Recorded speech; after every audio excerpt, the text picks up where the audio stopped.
Hi అండి, నమస్తే. Welcome to my channel. ఇవాళ ఒక మౌత్ వాటరింగ్ సైడ్ డిష్తో మీ ముందుకు వచ్చేసానండి. చాలా టేస్టీగా ఉంటుందండి. ఏం లేదండి, అది టొమాటోల పచ్చి పులుసు. చాలా టేస్టీగా ఉంటుందండి. దీనికి కావాల్సిన ఇంగ్రీడియంట్స్ అంతా నేను ముందుగానే రెడీగా ఎత్తిపెట్టుకున్నాను. ఇంకా దీన్ని ఎలా రెడీ చేయాలనేది మీకు చూపిస్తానండి. ఒక ప్యాన్లో ఒక 3 స్పూన్ ఆయిల్ని వేడి చేశానండి.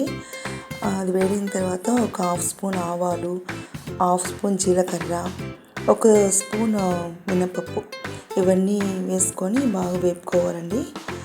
ఇది వేగిన తర్వాత ఒక 4-5 వెల్లుల్లిని దంచి వేసుకున్నానండి.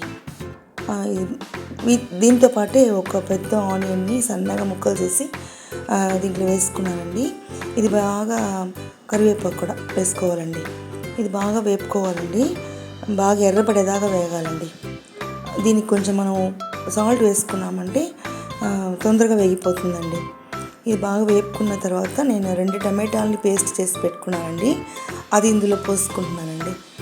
ఇది బాగా కలిపెట్టుకొని ఇది పచ్చివాసన పోయేదాకా ఉడకనిచ్చి చిటికెడు పసుపు, తగినంత ఉప్పు, 1 స్పూన్ కారపొడి, 1.5 టీ స్పూన్ ధనియాల పొడి వేసుకొని బాగా పచ్చివాసన అంతా పోయేదాకా వేపుకొని ఒక చిన్న గోలిగుండు సైజు చింతపండు అండి, దాన్ని 1/2 కప్పు పల్సగా రసం తీసి దీంట్లో యాడ్ చేసుకోవాలండి. ఇప్పుడైతే మనం మిక్సీకి వేసుకున్నాం కదా టమాటాలు పేస్ట్, ఆ మిక్సీలోనే 1 గ్లాస్ నీళ్ళు అనేది పోసుకొని ఆ నీళ్ళని దీంట్లో యాడ్ చేసుకోవాలండి. ఇప్పుడు ఇవన్నీ కలిసేలాగా బాగా మరగపెట్టుకోవాలండి.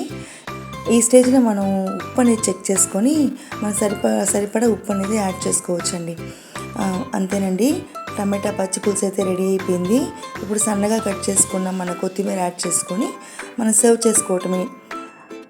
ఇది ఇడ్లీకి, దోశకి, పొంగల్కి, పూరీకి చాలా బాగా యాప్ట్గా ఉంటుందండి. మేమైతే ఈరోజు పొంగల్కి సైడ్ డిష్గా సర్వ్ చేసుకున్నామండి. మీరు ట్రై చేసి చెప్పండి. ఇదేనండి ఇవాల్టి వీడియో. రేపటి వీడియోలో కలుద్దాం. బాయ్ అండి.